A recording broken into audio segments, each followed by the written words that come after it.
इमारतीला लागलेल्या भीषण आगीत होरपळून 4 जणांचा मृत्यू झाल्यामुळे मोठी खळबळ उडाली आहे। ही घटना दिल्लीतील गीता कॉलनी पोलीस ठाण्याच्या परिसरात असलेल्या शास्त्रीनगर इथल्या इमारतीत पहाटे 5 वाजेच्या सुमारास घडली। अग्निशमन दलाने इमारतीतून 9 जणांना बाहेर काढलं आहे।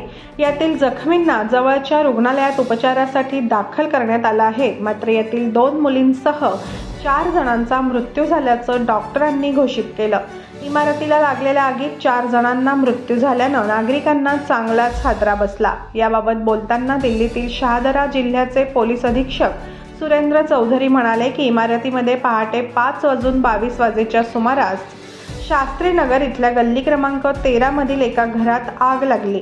आगीची माहिती मिळताच पोलीस पथक आणि अग्निशमन दलाचे जवान घटनास्थळी दाखल झाले।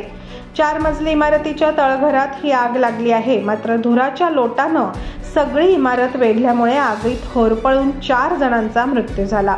तळघरातील वाहनांना आग लागून ही आग इमारतीत देखील पसरली।